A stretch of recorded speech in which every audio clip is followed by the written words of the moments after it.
Bazala bami zitho, welcome to Mgosi noMagatsheni. I am uMagatsheni, umgosi wethu wanamhlanje. Bazala bami zitho, it's about uMakhumalo, guys. So on Sunday it was a birthday kaMakhumalo, and I thought abantu babathi umseleko didn't wish Makhumalo birthday thing. Amanga, because Sunday I was busy, guys. Sunday I was so busy. Nje last week I was so busy. So manje sengiyabona ngiyayilanda isitori sekhona, and shockingly I didn't see anything ephostwe umseleko about uMakhumalo. But one thing I've noticed ngabantu bakaMseleko ne, they've mastered this thing of ingathi lento reality show. They've mastered into ama-viewers wabo. They always give us something to talk about. Ubani bekangazi ukuthi uMakhumalo noMseleko namhlanje bazolo, and we know ukuthi judging from ama-pictures we-Christmas party kaMakhumalo, uMseleko was spotted there. So it shows, remember the show ishoot last year.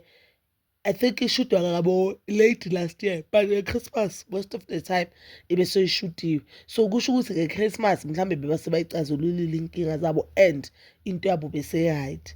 Just that now maybe uMseleko ushilo privately. So thina ngithi maybe I know abantu bazothi ngikhuluma uMseleko, maybe ushilo privately.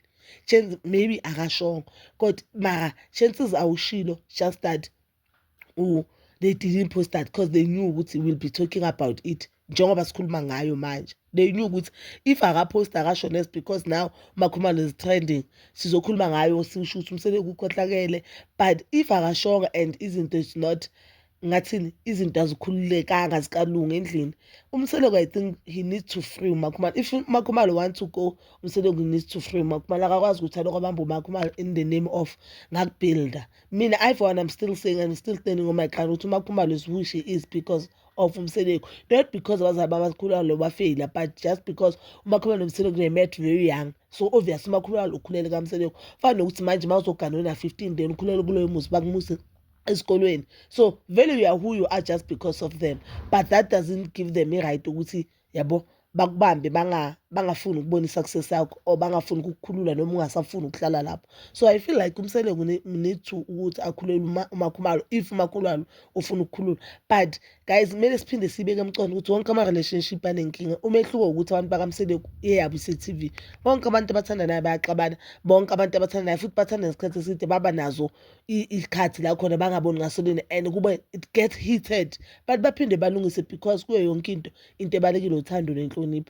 And if you truly love your person, so there's nothing wrong with nifixe izinto. It's just that aba-viewers uthando nethe, most of our viewers they are just looking for it done for uMseleko. I don't know yini lenga uMseleko ayenzini, or I don't know yini lenga uMseleko ayenza abayeni babo bangayenzi, because believe me, I don't see anything wrong yenza uMseleko mina. I feel like uMseleko kufana wonke amadoda uthanda amakhosikazi wakhe, he is there for amakhosikazi wakhe. Inkinga nje ukuthi amaphutha kaMseleko siwabona e-TV, yingakho sikhuluma ngawo. And I don't know, at first it was manga people they were celebrating ukuthi umangwa uzoshiya uMseleko.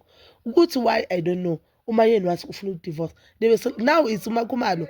Kanti kahle kahle bazala bamcane ngibhalitsheleni on comment section, yini lengaka, yini lenga mhlambe, yini lephutha elingakenza uMseleko maybe mina engaliboni elenza ukuthi abantu bathi uMakhumalo or amakhosikazi kaMseleko afuna ukushiya uMseleko. Yini isono saMseleko lesi singaka, ngoba mhlambe mina ngime la angiwaboni amaphutha kaMseleko, and mina ngibona uMseleko njengendoda ecotho, but maybe ngivale something. But to me I feel like he's the best father.